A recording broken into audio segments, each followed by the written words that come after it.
धर्माचा जणू मूर्तिमान पुतळा धर्माचा जणू मूर्तिमान पुतळा भासे जना भूवरी भासे जना भुवरी दीक्षा देऊनी जो जगतिया दीक्षा देऊनि जो जगतिया बद्धास हो उद्धरी बद्धास हो उद्धरी वाणी नेवदता भागवती कथा वाणी नेवदता भागवती कथा व्यासा प्रती भासला व्यासा प्रतिभासला तो हा गुरु श्री जनार्दन असा तो हा गुरु श्री जनार्दन असा पाटांगणी शोभला पाटांगणी शोभला सद्गुरुनाथ महाराज की जय.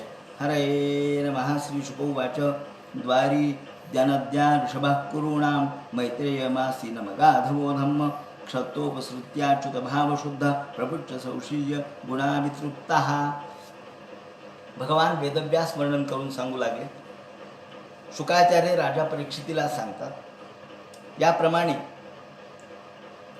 इकडे विदुर आणि मैत्रेय यांचा संवाद कसा झाला या संबंधीचा प्रश्न उपस्थित झाल्यानंतर विदुर आणि मैत्रेय यांच्या संवादाची गोष्ट या ठिकाणी ते सांगू लागलेले आहेत की ज्या वेळेला विदुर हे मैत्रेयाच्या शोधात गुरुच्या शोधामध्ये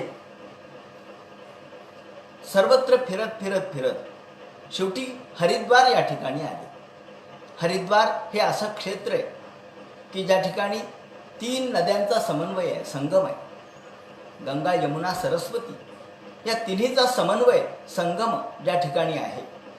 अर्थात सर्व क्षेत्रामध्ये श्रेष्ठ असलेलं, पावन असलेलं हरिद्वार आणि ज्या हरिद्वार क्षेत्रामध्ये गंगेचा ओघ अत्यंत गतिमान आहे आणि शांत अशा प्रकारचं ठिकाण आहे. अशा हरिद्वार या ठिकाणी आल्यानंतर तिथे मैत्रेय महामुनींचं दर्शन त्यांना झालं. आता मैत्रेय हे व्यासांचे परममित्र होते. व्यासांच्या इतकीच क्षमता त्यांच्याजवळ आहे आणि व्यासांचे अत्यंत जवळचे ज्ञानी मित्र म्हणून मैत्रेयांची प्रसिद्धी होती. द्वारी द्यनद्या ऋषभः कुरूणां मैत्रेयमासीन मगाध बोधम. याप्रमाणे परमज्ञानी असणारे मैत्रेय हे ध्यानस्थ बसलेले पाहिल्याबरोबर विदुर त्या ठिकाणी आले आणि विदुरांनी त्यांना नमस्कार केला, हात जोडले. विदुर म्हणतात सुखाय कर्माणि करोति लोक नेते सुखम वान्यदुपारमं वा. महाराज, आपणाला नमस्कार असो. आपल्या शोधार्थ मी या ठिकाणी आलो. तुमच्याकडून उपदेश घ्यावा असं भगवंताचा आदेश आहे. याप्रमाणे तुमच्या केवळ उपदेशासाठी मी आपल्या चरणाकडे आलेलो आहे. हात जोडले आणि प्रश्न उपस्थित केला. सर्वात महत्त्वाचा प्रश्न उपस्थित केला. सुखाय कर्माणि करोति लोके सुखाय कर्माणि करोति लोको नते सुखम वान्यदुपारमं वा. विंदेत भूयस्तत एव दुःखम तदत्र युक्तम भवान वदेन्नः. हे भगवान मैत्रेय महाराज, आम्हाला हे सांगा की लोक सगळे सुखासाठी प्रयत्न करतात आणि त्यांच्या पदरी दुःख का पडतं. या विदुराच्या प्रश्नामध्ये सामाजिक प्रश्न आहे, सामाजिक भूमिका आहे, सामाजिक व्यथा आहे.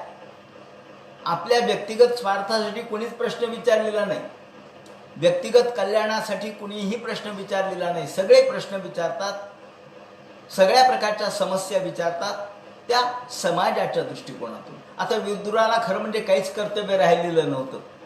परिपूर्ण ज्ञानी होते आणि विदुर नीती सांगणारे होते. सगळ्या प्रकारचा राजोपभोग त्यांनी घेतला, मंत्रिपद भोगलं आणि सगळं त्यागलं सुद्धा. आता काही शिल्लक राहिलं नाही, पण तरीसुद्धा लोकांच्यासाठी प्रश्न उपस्थित केला. कोणता? सुखाय कर्माणि करोति लोक. या विश्वामध्ये, या जगात, समाजामध्ये लोक सुखार्थात सर्वभूतानां मता सर्वा प्रवृत्तया. सगळ्या शास्त्रांची, सगळ्या पुराणांची, सगळ्या ज्ञानाची, सगळ्या प्रकारच्या ज्ञानाच्या प्रकारांची निर्मिती ही केवळ एका गोष्टीसाठी झाली आहे, ती म्हणजे सुखाय कर्माणि. माणसाला सुख प्राप्त व्हावं ही अपेक्षाच आहे. कोणालाही असं वाटत नाही की आपल्याला दुःख असावं. कारण सुख ही माणसाची अंतःप्रवृत्ती आहे. सुख माणसाला असावं वाटतं, आपण सुखी असावेत असं वाटणं काही वाईट नाही आहे. असं वाटणं सुद्धा चांगलीच गोष्ट आहे, कारण ती अंतःप्रवृत्ती आहे.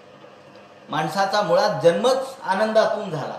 आनंदात देवही जातानी असं उपनिषदात म्हटलंय की माणसाचा जन्म आनंदात झाला. कोणताही जीव हे आनंदात जन्माला येतो, आनंदासाठी प्रयत्न करतो. म्हणून आनंदात देवही जातानी सर्व खलवानी, सर्व अखिल ब्रह्मांडातले लोक जीव हे आनंदात जन्माला आले, आनंदात राहण्यासाठी धडपड करतात आणि आनंदातच ते विलीन होत असतात. हा सिद्धांत आहे. मग आता एवढं लोक आनंदासाठी धडपड करतात, परंतु त्यांच्या पदरामध्ये दुःख मात्र येतं. याचं काय कारण आहे? सुखाय कर्माणी करोती लोक. लोक सुखासाठी, सुखार्थात सर्व भूतानां मता सर्वा प्रवृत्तया सुखंतून विना धर्म. या ठिकाणी व्यास महर्षींनी सुद्धा तेच उत्तर दिलेलं आहे, जे या ठिकाणी पुढे मैत्रेय देणार आहे, की माणसं सुखासाठी प्रयत्न करतात आणि दुःख त्यांच्या पदरी पडतं. सुखासाठी धडपड करतात आणि अंती त्यांच्या पदरी दुःख पडतं. असं का व्हावं?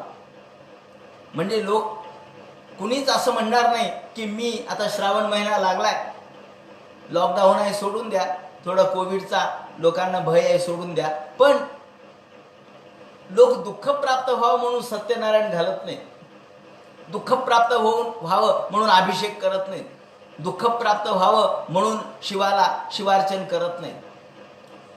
कशासाठी रुद्राभिषेक, कशासाठी शिवार्चन, कशासाठी एकादशनी? ते म्हणतात अमुक अमुक एक मनात ठरवलं होतं, ते पूर्ण झालं म्हणून मी हे सगळं करू लागलो. किंवा देवाला गळ घालतात, देवा हा कोविड एकदा नाहीसा होऊ दे म्हणजे मी या ठिकाणी संतर्पण करेन. म्हणजे लोक सुखासाठी धडपड करतात, सुखासाठी प्रार्थना करतात, म्हणजे सुखार्थात सर्व भूताना. पण असं असताना सुद्धा न ते सुखम वान्युदुपारवम, परंतु त्यांना सुख न मिळतं दुःखच का पदरी पडतं? याचं काय कारण आहे? आणि म्हणून आम्हाला याचं उत्तर द्या. विंदेत भूयस्तव एव दुःखम. माणसाला केवळ दुःख भोगावं लागतं. जसं सुख म्हणजे सावली आहे, असं या अर्थाने सावलीच्या मागे जर धावत गेला तर त्याला काहीच मिळत नाही. सावलीच्या मागे तो माणूस धावत जातो, परंतु त्याच्या हातात काहीच येत नाही, कारण ती आभासात्मक असते. तसं सुख हे आभासात्मक आहे का? आणि मग दुःख तेवढं सत्य आहे का? काय आहे? सत्य हे दुःख आहे आणि सुख नाही आहे का? हे ऐकल्याबरोबर यदत्र युक्तम भवगा वदेन्ना, हे भगवंता, हे ऋषी महाराज, याचं ज्ञान आम्हाला द्या. जनस्य कृष्णाभिमुखस्य दैवा. आणि माणसं हे दुर्भाग्य आणि इतके ग्रस्त झाले, सगळीकडे दुर्दैव सगळ्या बाजूला आहे. आणि भगवान श्रीकृष्णाची प्रार्थना अर्थात ईश्वराची प्रार्थना कोणी करत नाही. सगळे लोक ईश्वर विन्मुख झालेत, देव विन्मुख झालेत, धर्म विन्मुख झाले. या व्यासांनी सुद्धा हेच सांगितलं की सर्व जरी शास्त्र पुराण हे सुखासाठी निर्माण झालेले असले तरी सुखंतून विना धर्मा, धर्माशिवाय सुख नाही. माऊलींनी सुद्धा एका ठिकाणी म्हटलंय की धर्म तेथे सुखागम. जिथे सुखागम कुठे आहे तर धर्म ज्या ठिकाणी आहे तिथे सुखाचा आगम आहे. म्हणून दया तेथे धर्मू आणि धर्मू तेथे सुखागमू. ज्याप्रमाणे जिथे शंभू तेथे अंबिका, चंद्र तेथे चंद्रिका. जिथं चंद्र आहे तिथे चांदण आहे, जिथे शंभू आहे तिथे अंबिका आहे, जिथे फूल आहे तिथे सुगंध आहे. तसं जिथे धर्म आहे तिथे सुख आहे. हे एकमेकांच्या बरोबरच आहे. पण आम्हाला धर्माशिवाय सुख मिळावं असं वाटतं, धर्म सोडून सुख मिळावं असं वाटतं. आम्ही अधर्माने वागू आणि सुख मात्र मिळावं, ते म्हणतात हे शक्य नाही. कारण ही जोडगोळी आहे, जोडगोळी. ही दोन्ही बरोबरच आहेत. जसा जोड गहू असतो, जुन्या लोकांना जोड गहू माहिती आहे, हे दोन गहू एकत्रच ते एकाच वरच्या त्यांच्या कव्हरमध्ये किंवा त्या टरपलामध्ये असतात. आतमध्ये दोन जोड गहू जसे जोड आहे तसे हे जोड गहू आहे. धर्म आणि सुख हे जोड गहू आहे किंवा द्विदलमिव, हे द्विदल आहे. द्विदल हे द्विदल म्हटलं, हरभरा जसा द्विदल आहे त्याच्यामुळे आहेत दोन दल पण ते एक हरभरा आहे. हरभरा एक आहे पण त्याचे दोन द्विदल म्हणजे त्याचे दोन भाग होतात. तुरीची डाळ हे दोन भाग होतात, हे द्विदल आहे. शेंगदाणा हा द्विदल आहे पण त्याचे दोन भाग होतात, पण तो आहे एकच. त्याप्रमाणे धर्म आणि सुख हे एकच आहे, पण आम्हाला फक्त एक घ्यावं असं वाटतं आणि एक सोडावं असं वाटतं. देव म्हणतात नाही चालत. म्हणून व्यास महर्षींनी सुद्धा म्हटलंय, सुखंतुन विना धर्म ततो धर्मपरो भवेत. म्हणून धर्मपर व्हा. म्हणून आपण धर्मपर व्हायला पाहिजे. धर्मपर म्हणजे धर्म हाच आमचा परमधर्म व्हायला पाहिजे. धर्मपरता म्हणजे धर्मपरायणता.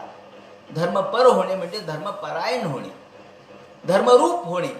धर्मस्वभाव आमचा सगळा धर्माचा आचार विचार हा धर्मयुक्तच पाहिजे. आमचं बोलणं धर्माने युक्त पाहिजे, आमचं वागणं धर्माने युक्त पाहिजे आणि आमच्या सर्व क्रिया ह्या धर्माने बांधलेल्या पाहिजे. तरच आमचं जीवन खऱ्या अर्थाने सुखी होईल. म्हणून ते म्हणतात की भगवंताच्या नावाचा कोणी विचार करत नाही, भगवंताचा ध्यानधारणा कोणी करत नाही.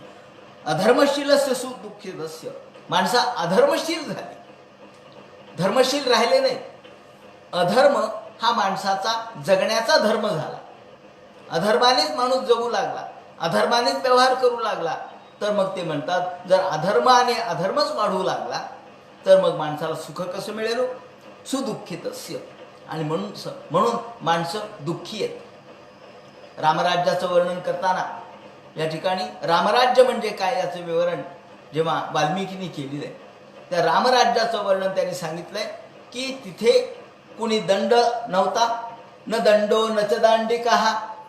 कुणी हातात घेऊन दंड दाखवणारा म्हणजे शासन करणारा नव्हता, कुणी शासित होणारा नव्हता म्हणजे कोणालाही त्या ठिकाणी बाधा नव्हती, कोणावरही कोणाचं नियंत्रण.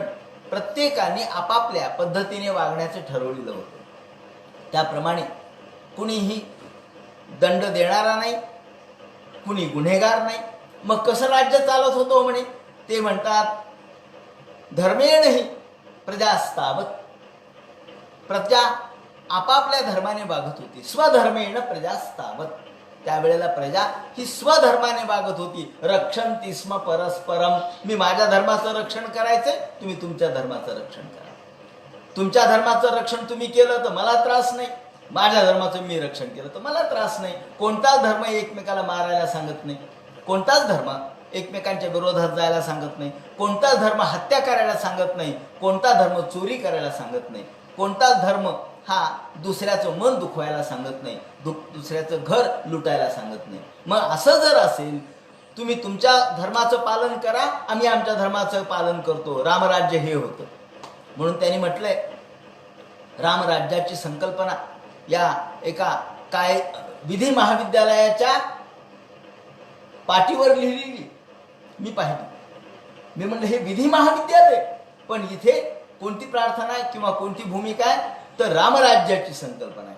म्हणजे ज्या काळात आपण निधर्मी राज्य वगैरे म्हणतो त्या काळात निधर्मी शब्द सुद्धा तुम्ही तुमच्या धर्माचं पालन करा, आम्ही आमच्या धर्माचं पालन करतो या अनुषंगाने समजून घेतला पाहिजे. निधर्मी म्हणजे धर्मविरहित नाही.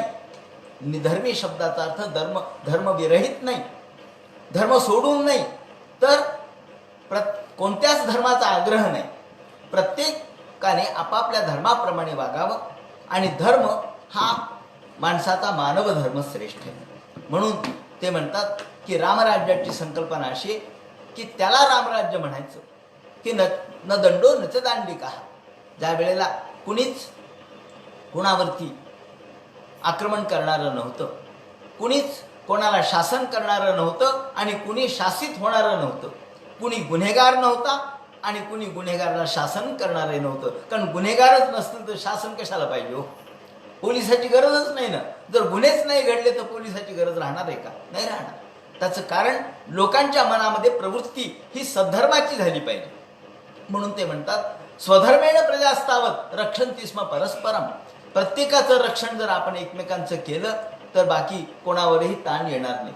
म्हणून धर्म त्याचा अर्थ आहे तो धारणा करणार आहे, तो सगळ्या समाजाचं संधारण करणार आहे, समाजाचं योग्य संचालन करणार आहे, तो धर्म आहे. आणि हा धर्म कोणत्याही विशिष्ट गटातटाचा नाही, जातीचा नाही किंवा कोणत्याही एका समाज गटाचा नाही. हा धर्म मानव धर्म आहे आणि मानव धर्म मानवाने मानवाप्रमाणे वागावं हा श्रेष्ठ धर्म आहे. म्हणून ही जी अलौकिक मानवतावादी भूमिका पुढे संतांनी धारण केली आणि म्हणून धर्मच स्वधर्म सूर्य पाहो, विश्व स्वधर्म सूर्य पाहो याच्या मागची माऊलींची भूमिका केली की स्वधर्माचा सूर्य हा प्रत्येकाला दिसला पाहिजे. प्रत्येकाने आपापल्या स्वधर्माच्या प्रकाशात काम केलं पाहिजे. आणि म्हणून या ठिकाणी भूमिका अशी आहे की माणसं हे अधर्माने वागू लागले, माणसं हे धर्मरहित वागू लागले. आपल्या मानव धर्माला सोडून जर कुणी पशुधर्माप्रमाणे वागू लागलं तर ज्याप्रमाणे अनाचार माजेल, गोंधळ माजेल आणि मग सुख नावाची गोष्टच सापडणार नाही. का तर सुख हे त्याच्यात नाहीच आहे. सुख हे धर्माने वागण्यात आहे. अधर्मशीलस्य सुदुःखित अस्य अनुग्रहाय चरंती बुनुनम भूताने भव्य आणि जनार्दनस्य. याप्रमाणे त्यांनी प्रार्थना केली आणि ते म्हणतात मैत्रेय महाराज आम्हाला हे आपण सांगा की भगवंतानी या धर्माची स्थापना जी केली ती कशासाठी केली, वेगवेगळ्या जीवाची उत्पत्ती कशी झाली, निकाय भेद भेदोक्तिक प्रतीत आहे. निकाय भेद म्हणजे जीव, निकाय म्हणजे जीव. जीवांचे भेद कसे झाले, भिन्न भिन्न स्वरूपाचे जीव कसे निर्माण झाले, त्याचप्रमाणे अची कृपा पद्य ही सर्व सत्व भगवंतानी जग कसं निर्माण झालं, अधिकारानुसार भेद कसे केले, वेगवेगळी रचना कशी केली हे आम्हाला सांगा. तेषामृते कर्ण कथा मृत ओघात. आणि आपल्या मुखारविंदातून कृष्ण कथेचा ओघ हा जर प्रवाहित झाला तर इकडं गंगेचा ओघ आहे, त्याचा तुमचा कथेचा ओघही चालू द्या. गंगेच्या या ओघामध्ये या हरिद्वारची गंगा ही फार वेगाने वाहणारी आहे, आवाज करते मोठा. तशी काशीची थोडी शांत आहे, निवांत आहे. पण या हरिद्वारला गतिमान गंगा आहे आणि वाणीसुद्धा गंगेसारखीच गतिमान असली पाहिजे. आणि आपण आपली वाणीसुद्धा अशीच गंगेच्या ओघाप्रमाणे गतिमान आहे.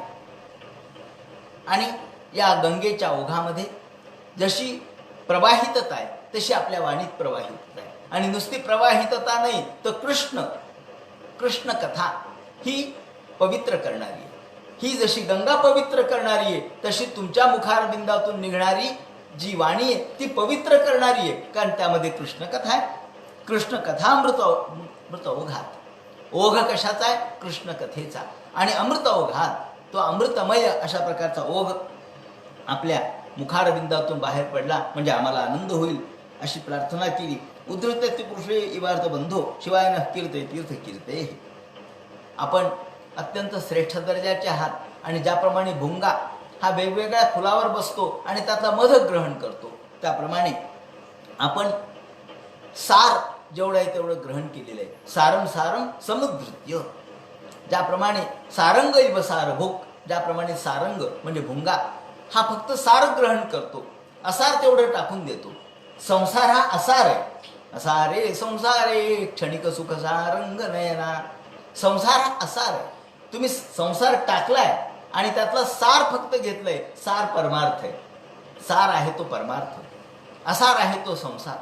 आपण फळ घेतो पण सगळं फळ खात नाहीत. साल टाकून देतो, रेषा टाकून देतो, कोय टाकून देतो आणि रस ग्रहण करतो. त्याप्रमाणे आपण या ज्ञानातलं रस तेवढा ग्रहण केलाय तेवढा तुम्ही आम्हाला सांगा.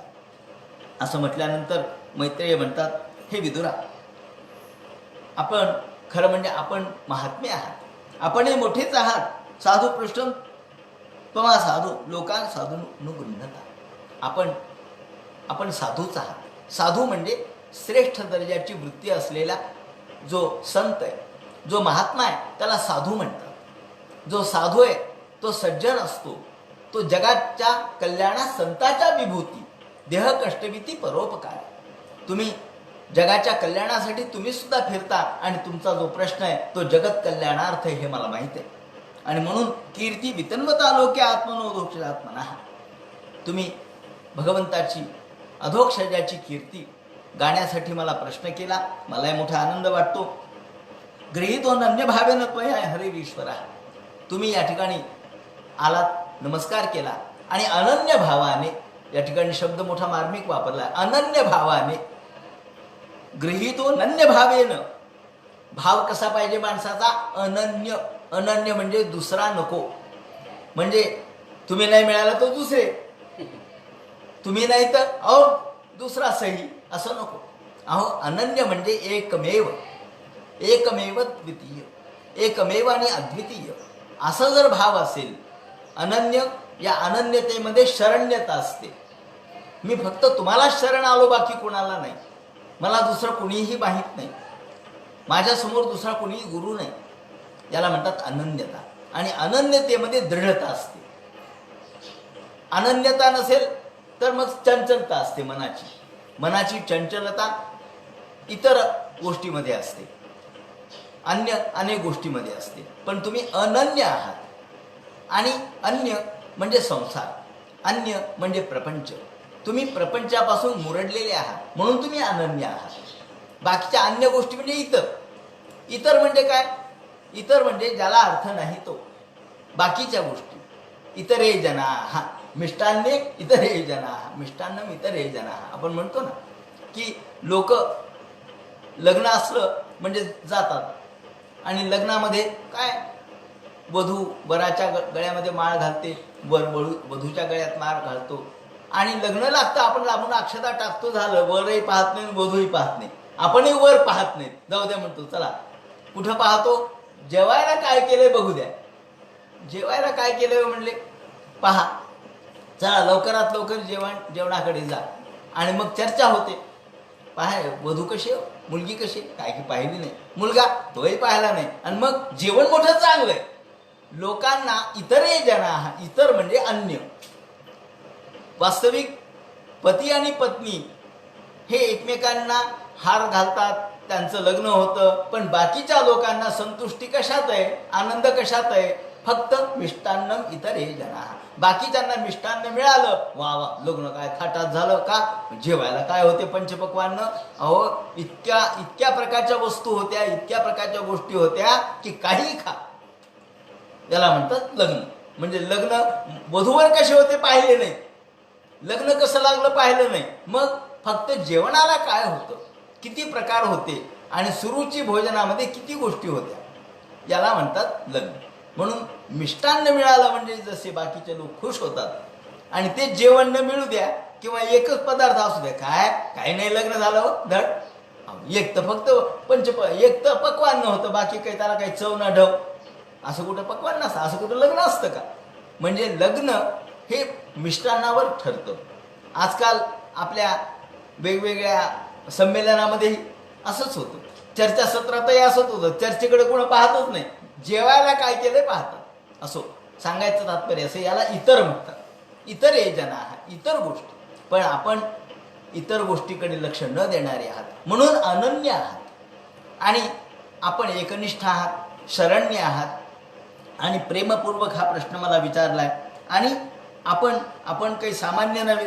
आपण सुद्धा नाहीतर चित्रम त्वयि क्षत्र बादरायण वीर्यजे. आपण प्रत्यक्ष बादरायणापासून निर्माण झालेले आहात. जरी दासीपुत्र असला तरी तुमचा जन्म बादरायण व्यासापासून झालेला आहे. त्यामुळं फक्त एवढंच की मांडव्य शापात भगवान प्रजा संयमनो यमः.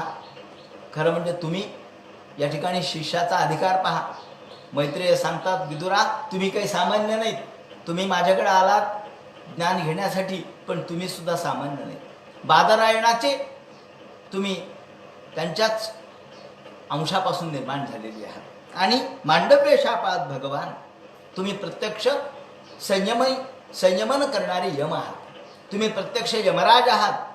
पण एका केवळ एका चुकीमुळं तुम्हाला शाप मिळाला आणि तुम्ही दासीच्या पोटी जन्म घेतला.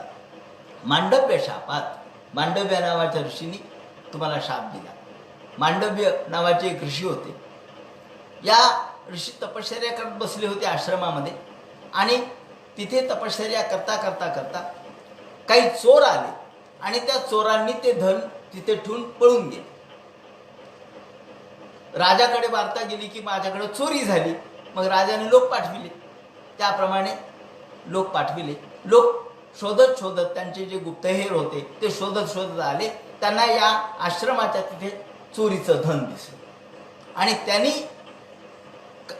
काहीच विचार न करता ज्या अर्थी आणि त्या अर्थी या तरकटपणावर ज्या अर्थी आश्रमाच्या जवळ सान्निध्य परिणाम असतो ना, वाढणाय पण गुण लागला म्हणतो ना आपण, हा सान्निध्य परिणाम आहे. सान्निध्य दोष आहे, संसर्ग दोष आहे. त्या ठिकाणी आश्रमाच्या जवळ ज्या अर्थी हे धन सापडलं त्या अर्थी आश्रमात राहणारा हा जो कुणी आहे ऋषी, तो ऋषी नाहीच आहे, तो कुणीतरी भोंदू असेल म्हणून याला पकडलं आणि राजाकडे आणलं. मुद्देमाल पकडला, राजाकडे आणला. राजा म्हणला ज्या अर्थी तुमच्या झोपडीच्या जवळ हे धन सापडलं त्या अर्थी तुम्ही दोषी आहेत, तुम्हीच हे धन चोरलं. तो म्हणाला मी नाही चोरलं, मी ऋषी आहे. नाही म्हणे आम्हाला माहित नाही. आणि राजाने त्याला सुळावर देण्यासाठी सुळावर बसविलं. सुळावर बसवलं. आता त्रास झालाच. या सुळावर बसवल्यानंतर थोड्या काही दिवसानंतर राजाला कळालं की अरे चूक झाली आपली. खरा म्हणजे चोर वेगळेच आहेत आणि खरे चोर सापडले. खरे चोर आले, त्यांनी चोरी मान्य केली आणि हा मात्र विनाकारण सुळावरती बसले होते. कितीतरी दिवस ते सुळावर होते. ते तिथून तसेच आपल्या सूक्ष्म शरीराने यमराजाच्या दरबारात दाखल झाले. राजाला सांगितलं बघा उतरताना की तुमची काही चूक नाही आहे, थांबा, मला खरी चूक यमराजाची आहे. आणि यमराजाच्या दरबारात आल्याबरोबर यमराजाला विचारलं का हो यमराजा, तुम्ही मला शिक्षा का दिली? मला का शिक्षा दिली? माझी चूक नव्हती. मग तुम्ही जर यमधर्म आहात, तुमच्या जवळ धर्म आहे, हा जो दंड आहे तो धर्माचं प्रतीक आहे आणि तुम्ही अधर्माने आम्हाला शिक्षा दिली. वास्तविक माझी चूक नसताना मला सुळावर जावं लागलं, ते दुःख मला सहन करावं लागलं. त्यामुळं माझा जो रक्तस्राव झाला, त्यामुळं मला जो त्रास झाला, जी जखम झाली, त्याला कोण जिम्मेदार आहे याचं उत्तर द्या. ते म्हणे चूक झाली माझी, पण तुमची एक बालपणी चूक घडली होती. ते म्हणले काय घडली होती? तुम्ही बालपणी नकळत्या वयात असताना तुम्ही एका भुंग्याला किंवा एका कीटकाला काटा टोचवला. असं म्हणल्यावर त्यांनी प्रतिप्रश्न केला, महाराज तुम्ही यमधर्म आहात, मी तुम्हाला सांगायची गरज नाही, पण बालवयामध्ये अज्ञानी अवस्थेमध्ये केलेलं कृत्य हे पापाचं कारण ठरतं का? हे पापात्मक ठरतं का? पाप आणि पुण्य हे कधी ज्ञानप्राप्ती झाल्यावर, अज्ञान अवस्थेत केलेली गोष्ट ही क्रीडा म्हणून केलेली असते, लीला म्हणून केलेली असते. तिथं पाप पुण्याचा संबंध नाहीये. पाप पुण्य जाणीवपूर्वक एखादी गोष्ट केली तर पाप, जाणीवपूर्वक मी काय केलं का नाही म्हणले, पण अज्ञान अवस्थेत घडलं. ते म्हणले चूक आहे, ही नीतिशास्त्रात बसत नाही, म्हणून तुम्हाला मी शाप देतो की तुम्ही दासीच्या पोटी जन्माला याल, दासीपुत्र म्हणून जन्माला याल. आणि मग ज्या वेळेला या कौरव कुलामध्ये यांचा जन्म झाला, एका दासीच्या पोटी जसा पांडू जन्माला आले त्यावेळेला ती पांढरी पडली म्हणून पांडू म्हणतात.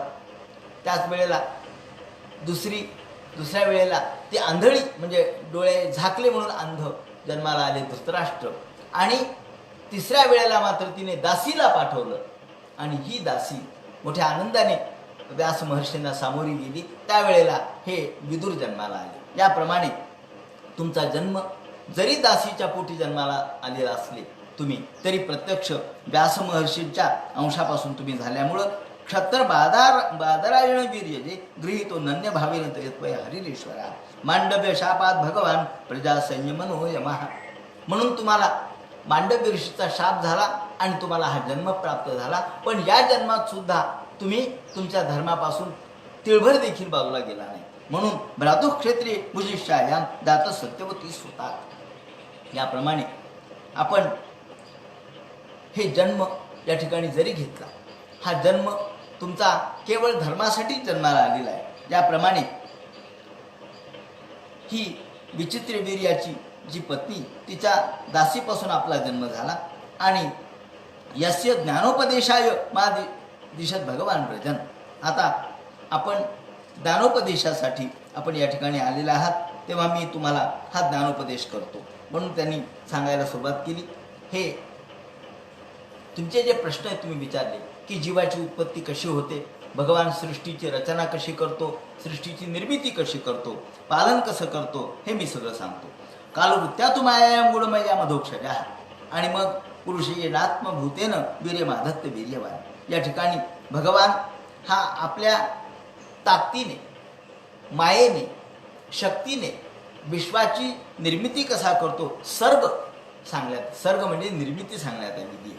ही निर्मिती मूळ कालवृत्त्यातु मायायाम असा शब्द वापरला आहे. कालवृत्त्या, कालवृत्त्या म्हणजे काळ.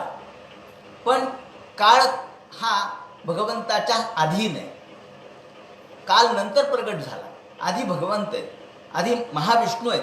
आणि हे महाविष्णू आपल्या शांत जलाशयामध्ये, समुद्रामध्ये शयन करत असताना आत्मेच्छानुगता वात्मा नाना मत्युपलक्षण. भगवान शेषशाही असणारे भगवान सृष्टी रचनेच्या पूर्वी जेव्हा महाविष्णू म्हणून शांत पहुडलेले आहेत आणि केवळ योगसमाधीमध्ये त्यांनी विचार केला की अरे सवा एष तदा द्रष्टा नापश्य दृश्यमेकराट. आता मी फार व्हावं अशा प्रकारची इच्छा त्यांना मनामध्ये झाली. मेने संत मिवात्मानम, मेने संत मिवात्मानम. आपण आता फार व्हावं, आपण अधिक रूप धारण करावं, आपण विविधता प्रगट करावी. सुप्त शक्ती रसुप्त दृक्. सुप्त शक्ती आपल्यामध्ये जशी सुप्त शक्ती आहे, पण एखादं काम करायचं असलं म्हणजे आपण ती शक्ती प्रगट करतो. आपल्याजवळ शक्ती आहे, पण प्रत्येक वेळेस आपण शक्तीचं प्रदर्शन करत नाही. मग शक्ती जेव्हा आपल्याला लावायची असते तेव्हा आपण त्याचा उपयोग करतो.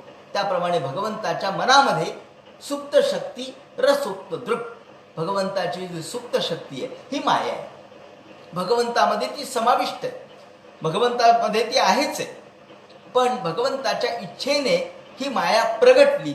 आणि माया प्रगटल्याबरोबर ही इच्छा कधी झाली, जेव्हा काळ योग्य आला तेव्हा इच्छा झाली. आपण म्हणतो ना, अजून आपल्याला काळ अनुकूल नाही. एखाद्या ठिकाणी आपण जातो, आपण म्हणतो का हो माझे काम नीट होईना. मग ते म्हणतात तुम्हाला सध्या गुरु हा तुमचा 8वा आहे. तुमचा 8वा गुरु असल्यामुळं तुम्हाला हे काम काही योग्य होणार नाही. जेव्हा गुरु तुमचा बदलेल त्यावेळेला तुमचं काम होईल. म्हणजे काय होईल, म्हणजे अनुकूल काळ येईल. तर काळ हा अनुकूल आणि प्रतिकूल अशा दोन्ही पद्धतीने चाललेला असतो. आपल्यासाठी विचार केला तर अनुकूलता आपण नेहमी पाहतो. मग लग्न करायचं असलं, लग्न ठरवायचं असलं, मुंज करायची असली, आपण म्हणतो मुंज करावी. हो, 8व्या वर्षी काही पाहायची गरज नाही, गुरुबल पाहायची गरज नाही. म्हणजे काळ अनुकूलच आहे त्यावेळेला. तसं या ठिकाणी भगवान पाहतात की आता काळ अनुकूल आला का, त्यावेळेला मायेच्या साह्याने विश्व निर्माण करतात. माया नाम महाभाव येदम निर्ममे विभू. विभू, विभू शब्दाचा अर्थ प्रभू म्हणजे सर्वावर नियंत्रण करणारा, त्याला प्रभू म्हणतात. आणि विभू म्हणजे व्यापक. आपल्या रुद्रामध्ये आहे विभूच मे प्रभुच मे बहुच मे पूर्णंच मे पूर्णतरंच मे कोयवाश्च मे नंच मे क्षुच्च मे बृहजश्च मे. म्हणजे भूच मे, या ठिकाणी विभूच मे प्रभुच मे. दोन्ही शब्दाचे अर्थ जर एकच असते तर दोन शब्द वापरले नसते, विभूच मे प्रभुच मे. तर विभू म्हणजे व्यापक आणि प्रभू म्हणजे त्यावरती नियंत्रण करणारा, प्रभुत्व गाजवणारा तो प्रभू. आणि विभू म्हणजे व्यापक असलेला तो विभू.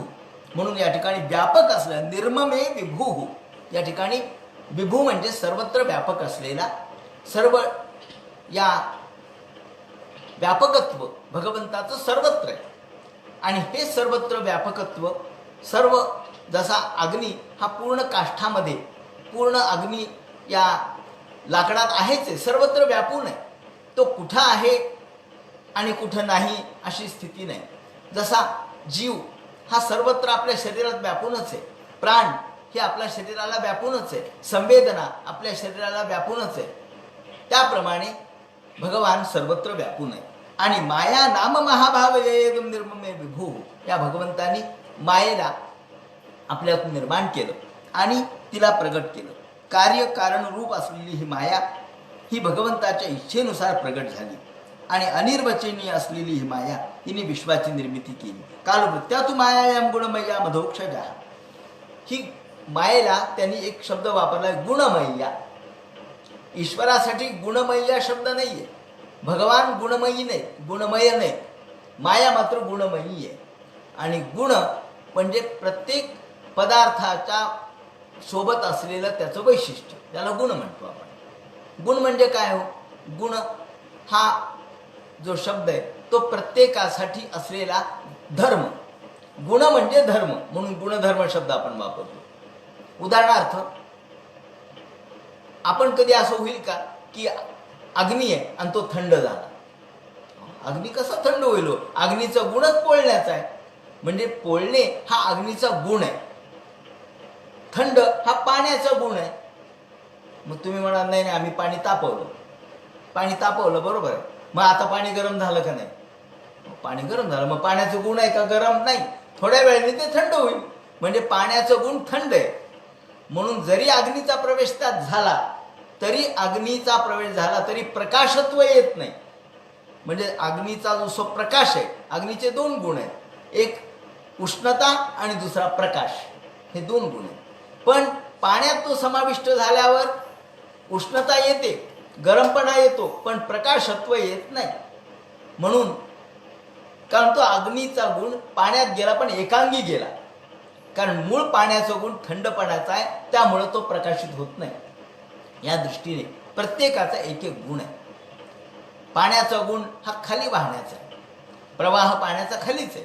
तुम्ही कुठूनही पहा, तुम्ही म्हणाल किंवा आम्ही नळाने वरती पाणी नेलं, पण त्याच्यावरती 100,000 फूट उंच टाकी असते, म्हणून तिथे उंच पाणी जातं. पाणी त्याच्या उंच टाकी असल्यामुळे जातं, अन्यथा पाणी आपल्याला वरती, पाण्याचा मूळ स्वभाव हा वर जाण्याचा नाहीये. अग्नीचा मात्र मूळ स्वभाव खाली जाण्याचा नाहीये. निम्नगा, गंगेला आपण निम्नगा म्हणतो, कारण ती निम्न म्हणजे खाली वाहते, म्हणून निम्नगा. गा म्हणजे गमन करणे, निम्न म्हणजे खाली. ती खाली वाहते म्हणून तिला निम्नगा म्हणतात. पण अग्नी हा ऊर्ध्वगा आहे, तो वरती जातो, तो खाली नाही जात. केला जरी पोत बळेची खाली, ज्वाळा तरीही वरती उफाळे. पोत जरी किती खाली बळाने केला, ताकदीने केला, तरी सुद्धा त्याची ज्वाला वरती जाते. त्याप्रमाणे अग्नी हा वरती जाणारा तो गुण आहे अग्नीचा. हे सगळे पदार्थाचे मी गुण का सांगायलोय, तर मायेचे गुण आहेत हे, आणि म्हणून मायेला गुणमयी म्हणतात. गुण हे मायेचा स्वभाव आहे. भगवान मात्र स्वाभाविकपणे गुणमय नाही. त्याला मायेचा आधार घेऊन जेव्हा तो सगुण होतो तेव्हा गुणमय होतो. पण मायेच्या शिवाय हा ब्रह्म स्वरूप असलेला भगवान हा निर्गुण, निराकार, निर्विकार आहे. म्हणून या ठिकाणी माया ही गुणमयी आहे, गुण धारण करणारी आहे. फुलामध्ये जसा सुगंध आहे, सुगंध हा फुलाचा गुण आहे. मग तो विविधता पूर्ण असेल, प्रत्येक फुलाचे सुगंध भिन्न भिन्न आहेत, गंध भिन्न भिन्न आहेत, पण गंध हा गुण जसा पृथ्वीचा तो फुलात अवतरला, त्याप्रमाणे कालवृत्त्यातु मायायाम गुणमय्या मधोक्षजा पुरुषेण आत्मभूतेन वीर्यमा दत्त वीर्यवान. आणि या मग भगवंतानी कालशक्तीने ही त्रिगुणमयी असलेली माया हिचा क्षोभ झाला. यांनी तत्वभवन महत्त्व. आता क्षोभ भागवतात अनेक ठिकाणी, तिसऱ्या स्कंदामध्ये पुढ्या कपिल महामुनींनी जेव्हा विराट स्वरूपाचं वर्णन, त्याप्रमाणे विश्वाची निर्मिती सांगितली, तेव्हा हे सगळे संदर्भ आलेलेच आहेत. पण याच्यातल्या शब्दांना आपण परिचित नसतो. म्हणून आता क्षोभ म्हणजे काय, वास्तविक व्यवहारामध्ये क्षोभ म्हणजे राग. आपण म्हणतो तो क्षोभायमान झाला, किंवा संस्कृतमध्ये सुद्धा क्षोभ शब्द राग अर्थाने आलेला आहे, पण इथे त्या अर्थाने नाही. गुणक्षोभ झाला असं म्हणतो. तर गुणक्षोभ झाला म्हणजे काय? क्षोभ म्हणजे राग असा जरी अर्थ असला, त्याचा जो सूक्ष्म अर्थ जर आपण घेतला तर राग का आला? तर मनात राग आला म्हणजे मनात बदल झाला. शांत मन होतं ते बदललं, ढवळलं, म्हणजे क्षोभ झाला. तर क्षोभ म्हणजे ढवळणे, हालचाल होणे. ही हालचाल जशी मनात झाली की मग क्षोभ निर्माण होतो, राग निर्माण होतो. तसा या ठिकाणी राग हा अर्थ न घेता क्षोभ म्हणजे हालचाल हा मूळ अर्थ. क्षुभित झाला.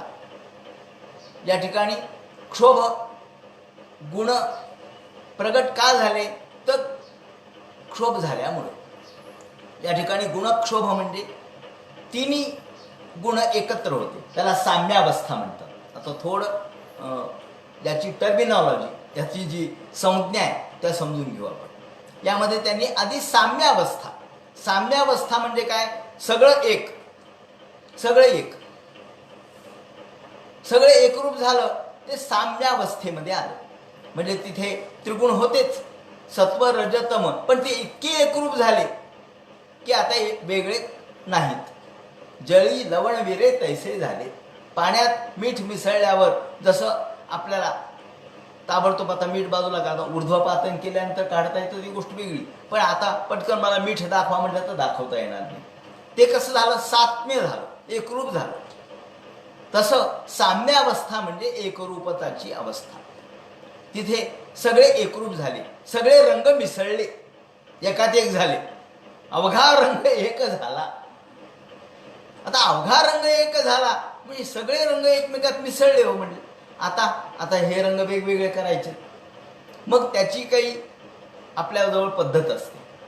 मग जर आपल्याला वेगळं करायचंय, वेगळं काढायचंय, तर आपण काही कौशल्याने प्रत्येक जशा गोष्टी वेगळ्या करतो, सगळ्या एक झालेल्या वस्तू आपण वेगळ्या करतो. समजा आपल्याकडे आपण रवा साखर एक झाली, काय झालं म्हणजे एक झाली, मग आता चाळणी घ्या आणि चाळा. हे जसं लौकिक जीवनात आहे.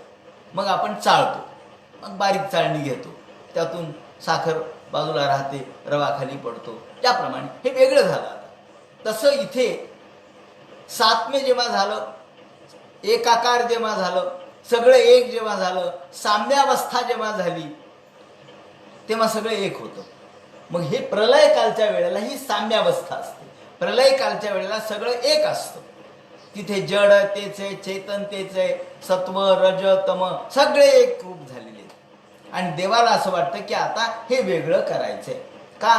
तर ज्याचे त्याचे कर्म, ज्याचे त्याचे जे काही पुण्यकर्म पापकर्म आहेत त्याचं फळ ज्याला त्याला द्यायचे, विश्व निर्माण करायचे. कारण काळ आलाय ना, आता काळ आला निर्माण करण्याचा, मग आता वेगळं करा. म्हणून भगवान तिथे गुणक्षोभ झाला. गुणक्षोभ म्हणजे पाणी हल्लं असं म्हणा. क्षोभ म्हणजे हालचाल झाली. आतापर्यंत हालचाल नव्हती, पण आता क्षोभ झाला म्हणजे हालचाल झाली. ताकामध्ये लोणी असतं, पण आपण जेव्हा ते घुसळतो तेव्हा तो बाहेर येतं. का? तिथं क्षोभ झाला. ताकामध्ये दह्याचं घुसळण झालं म्हणजे नवनीत कधी निघतं? दह्याचं घुसळण झाल्यावर. मग घुसळण म्हणजे क्षोभ आहे. आणि हा क्षोभ झाला की बरोबर हळूच जसं लोणी वरती येतं, त्याप्रमाणे भगवान या मायेच्या माध्यमातून गुणक्षोभ करतात. गुणक्षोभ झाला, हालचाल झाली, घुसळण झाली की बरोबर लोणी जसं बाहेर यावं त्याप्रमाणे सत्व रज आणि तम दोन्ही तात वेगळं झालं. का? तर क्षोभ झाला ना, हालचाल झाली, घुसळण झाल्यामुळे लोणी बाहेर आलं. आणि त्याला आपण नवनीत म्हणतो. त्याला तो फार तर सत्वांश म्हणा, सोप्या शब्दात सांगायचं होतं ते सत्व आहे. लोणी हे सत्व आहे ना. ताक काही सत्व आहे का? ताक सत्व नाही आहे, त्याचे थोडा सत्वांश असतोच, नाही असं नाही. पण लोणी आपण वरती वरती वरती बाजूला काढतो, तो पूर्णपणे सत्वाचा गोळा आहे. तसा हा सत्व गुण आहे. नंतर ताक बाजूला आहे, ते तमोगुण किंवा रजोगुण आहे. याप्रमाणे ताक लोणी आपण बाजूला काढतो. तसं सत्व रज आणि तम या तीन गोष्टी यातून बाजूला झाल्या. म्हणजे साम्य, गुणसाम्य ज्या वेळेला होतं, जेव्हा सगळीकडे एकरूपता होती, तेव्हा ते सगळं एकच होतं. पण गुणसाम्यामध्ये क्षोभ निर्माण झाला आणि त्याचे 3 भाग झाले, सत्व रज तम. पुरुषेण आत्मभूतेन वीर्यवान दत्त वीर्यवान ततो भवन महत्तत्व. मग पहिल्यांदा महत्तत्व प्रगट झालं, जसं लोणी बाजूला आलं, महत्तत्व पहिल्यांदा प्रगट झालं. महत्तत्व बाजूला आलं. महत्तत्व म्हणजे सगळ्या विश्वाला व्यापक असणारं, व्यापून असलेलं तत्व. म्हणजे आधी काल, भगवंतांनी पाहिलं की काळ योग्य आलेला आहे. काळ योग्य आल्यानंतर मायेचा आधार घेतला. मायेचा आधार घेऊन त्याचं घुसळण झालं आणि मग महत्तत्व बाहेर प्रगट झालं. हे महत्तत्व त्यातून कालचोदितात शब्द तिथे वापरलाय. कालचोदित, चोदना म्हणजे प्रवृत्ती. त्याला काळाने ढकललं. आपण जेव्हा अन्न खातो तेव्हा अन्न आपोआपच काय अन्न पचन होतं का? आपोआप नाही होत, आपल्याला कळतही नाही. अन्न पचन करणारी आतमध्ये एक व्यवस्था आहे. ती अन्न अशी पुढं पुढं पुढं ढकलत ढकलत जाते. मग या आतड्यातून त्या आतड्यात, त्या आतड्यातून मोठ्या आतड्यात, असं करत करत हे अन्न ढकलत ढकलत कशाने ढकललं जातं? वायूने. तो वायू काय आपण आतमध्ये घेतो का? नाही. आतमध्ये त्या वायूचं कार्य चाललेलंच असतं.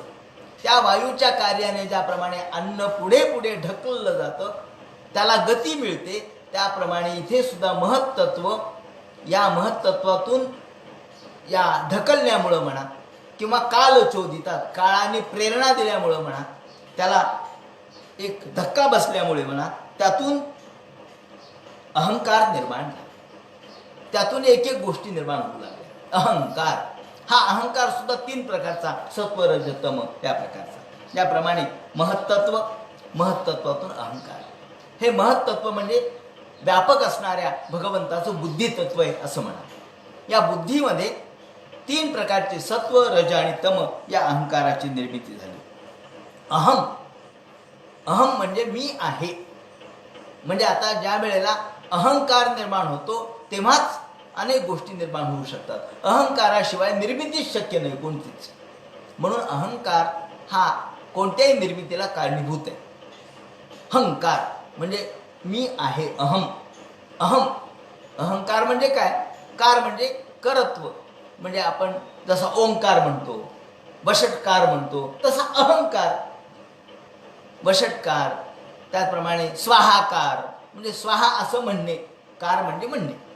स्वाहाकार, स्वधाकार, वषटकार, हे जसं कार आहे तसं अहंकार आहे. अहम म्हणजे मी आहे. ही अहम म्हणजे असण्याची प्रवृत्ती, अस्तित्व. आपण झोपेतून उठलो, त्याला विचारलं काय रे तू आहेस का? आहे ना, मी नाही कसा. आपण नाही स्वतःला कधी म्हणत नाही. का? तर आपण असण्याची, आपली सतत अस्तित्वाची भावना आपल्याजवळ असतेच, ती कायमच आहे.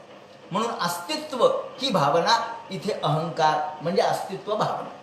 मग अस्तित्व झाल्याबरोबर हे अस्तित्व 3 प्रकारचं आहे. एक सत्वाचं अस्तित्व आहे, दुसरं तमाचं अस्तित्व आहे, तिसरं रजाचं अस्तित्व आहे. याप्रमाणे त्यातून तन्मात्रा शब्द, तन्मात्रा म्हणजे ह्या 5 ज्या संवेदना ग्रहण करण्याच्या तन्मात्रा आहेत त्या प्रगटल्या.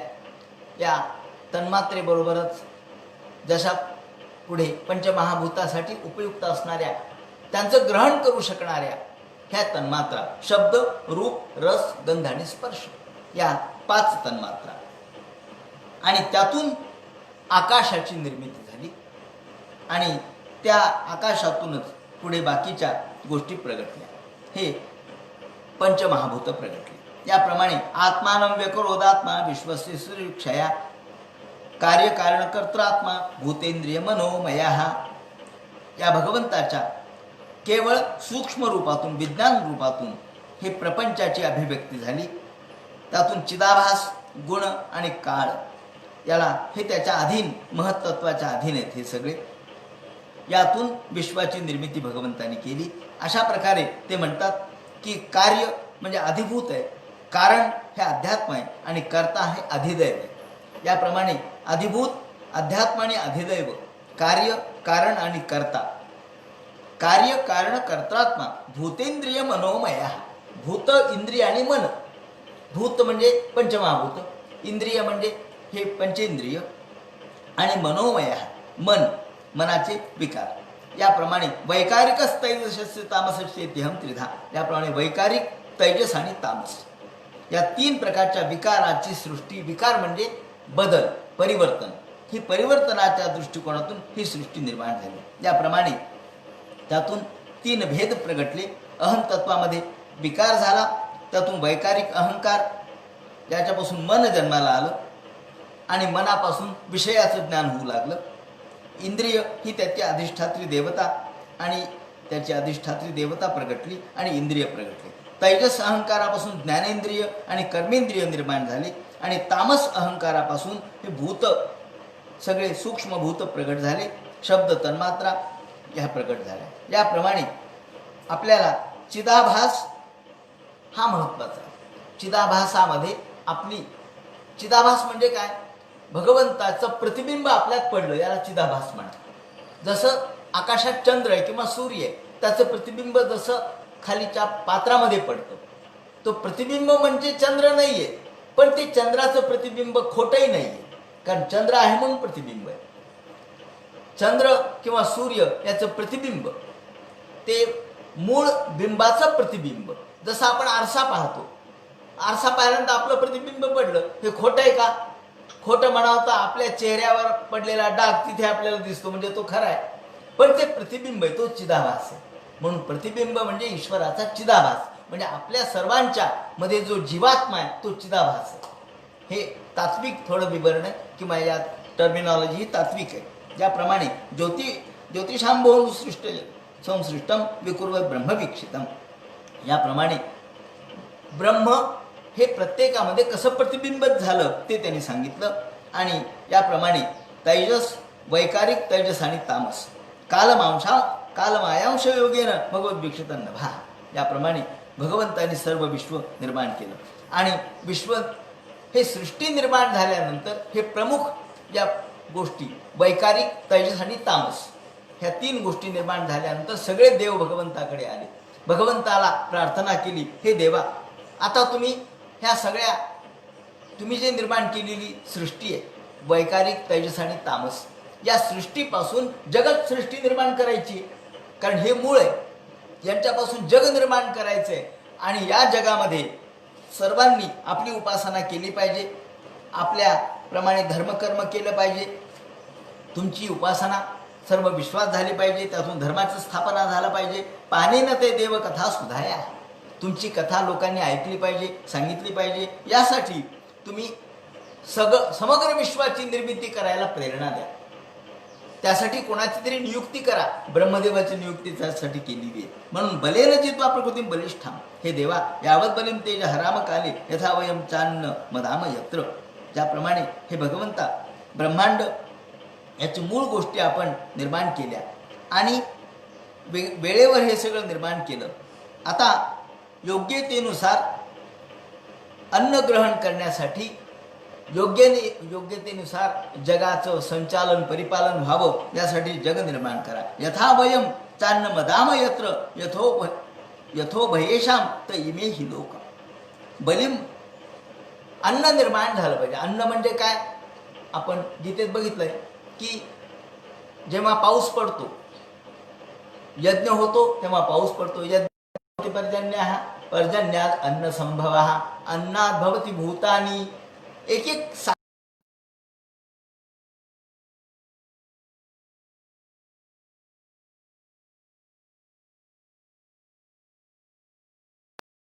भीती होते, जीवन आहे. यातून शेवटी ही साखळी आहे एकमेकांची. ही आदी धर्माची स्थापना व्हायला पाहिजे. धर्म म्हणजे यज्ञ धर्माची स्थापना व्हायला पाहिजे. म्हणून देवा, लवकरात लवकर ही सृष्टी उत्पन्न तुम्ही प्रेरणा द्या. याप्रमाणे तुम्हाला यज्ञातून भवती पर्जन्यः, पर्जन्यात अन्न संभवः, अन्नाचं महत्त्व खूप केलेलं आहे. अन्न या ठिकाणी जे वर्णन केले त्यांनी की यावत बलिम तेज हराम काले यथा वयम चान्न मदाम यत्र, निर्माण करा, धान्य निर्माण करा, कारण धान्य ही लक्ष्मी आहे, अन्न ही लक्ष्मी आहे. अन्नाचं विवरण या आपल्या तैत्तिरीय उपनिषदामध्ये खूप प्रमाणात केलेलं आहे. अन्न उपनिषदांचा आजच्या संदर्भात जर अर्थ लावायचा झाला किंवा आजच्या संदर्भात आमच्या उपनिषदाला काय महत्त्व आहे हे जर सांगायचं झालं तर त्यातल्या 1-2 गोष्टीचा फक्त मी उल्लेख करतो की तिथे स्पष्टपणे म्हटलंय न अन्न परिचक्षीयात, अन्नाला नाव ठेवू नका. आता पहा किती चांगली गोष्ट सांगितली. कारण आपण बघतो अनेक लोकांची प्रवृत्ती अशी असते, चांगलं नाही झालं, थोडं मीठ कमी जास्त पडलं की ताट फेकून देतात. हा नीट चांगलं नाही झालं, मग अन्नाला का नाव ठेवता? मीठ घाला किंवा कमी करा किंवा त्यामध्ये अजून काहीतरी प्रकार करा ज्यामुळे मीठ तुम्हाला जास्त झालेलं कमी वाटेल, आणि कमी असेल तर टाका. पण अन्नाला नाव ठेवू नका. अन्नाला नाव ठेवू नये. न अन्नन्न परिचक्षीया, अन्नाचं वाईट शब्दाने अन्नाला नाव ठेवू नये. त्याप्रमाणे अन्न हे टाकून देऊ नका. अन्न टाकून देऊ नका, त्याचं त्यजन, त्याची फेकून देऊ नका. अर्थात आज आपण बघतो कितीतरी अन्न वाया जातं. हॉटेलमध्ये याच्यात बघतो आपण किती अन्न वाया जातं. आपल्या घरी सुद्धा एखादं प्रयोजन असेल तर किती अन्न वाया जातं. त्यांनी सांगितलं अन्न वाया घालू नका. कारण त्याचं कारण पुढे दिलं त्यांनी, अन्नम ब्रह्मेती बीजानात, अन्न ब्रह्म आहे असं जाणा. या ठिकाणी अनन्न परिचक्षया, अन्नाला नाव ठेवू नका. त्याप्रमाणे अन्न परित्याग अन्नाचा करू नका, अन्न फेकून देऊ नका, अन्न वाया घालू नका. या सगळ्या शब्दाच्या मागं एक पुढा संदर्भ त्याने दिलाय, अन्नम ब्रह्मेती बीजानात, अन्न हे ब्रह्म आहे असं जाणा. तात्पर्य असं की अन्न ब्रह्म आहे. का? अन्न हे पूर्ण ब्रह्म. रामदास स्वामींनी म्हटलंय ना, उदर भरण नोहे जाणीजे यज्ञ कर्म. या ठिकाणी यज्ञाची आणि अन्नाची जी सांगड घातली आहे ती फार महत्वाची. कारण यज्ञातून पाऊस पडतो, पावसातही अन्न वाढतं, अन्नातून जीव जगतात, आणि याच जीवाने पुन्हा अन्नाचं रक्षण करावं. कारण अन्न हे पूर्ण ब्रह्म आहे. शेवटी आम्हाला ब्रह्मापर्यंतचा प्रवास ही साखळी या अन्नातून व्यक्त झालेली आहे. प्रारंभीच्या संदर्भात अन्न हे ब्रह्मच मानलं पाहिजे, अन्न हे पूर्ण ब्रह्म मानलं पाहिजे. कारण ब्रह्म अनेक प्रकारचे ब्रह्माचं वर्णन केलेलं आहे. कारण तिथं अमृतत्व अन्नामधून प्राप्त होतं. आम्ही जगतो, आमचं जीवन सार्थकी लागतं ते अन्नामुळे. म्हणून अन्नाचा त्याग करू नये, अन्नाला नावं ठेवू नये, अशा प्रकारचे संकेत सूत्रामध्ये सांगितलेले आहेत. तथा यथा वयम चान्न मदाम यत्र यथोपयेषाम त इमे हि लोका बलिम हरंतोन्न मदन्यनुहा. याप्रमाणे या सगळ्या देवांनी प्रार्थना केली, हे भगवंता आपण आता विश्व निर्माण करा आणि सगळ्या जीवांना ज्याचे त्याचे भोग त्यांना भोगू द्या. दुःखाचे भोग दुःख, त्या दुःखी लोक दुःखाचे भोग भोगतील आणि त्यांचं जे काही पापकर्माचे भोग आहेत ते भोगतील.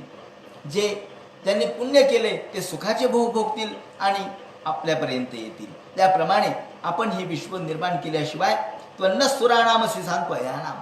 आणि मग भगवंतानी याप्रमाणे सर्व देवतांचं म्हणणं ऐकलं आणि आता भगवंतानी विश्वनिर्मिती कशी केली, प्रत्येक ठिकाणी भगवंताचा अनुप्रवेश कसा झाला या संबंधीचं जे वर्णन करतील विराट शरीराचं भगवंताच्या, तो सगळा भाग उद्या सांगण्यात येईल. हरे नमः. कुंडली कवर्धे हर विठ्ठल. सीताकांत स्मरण जय जय राम. पार्वती पते हर हर महादेव.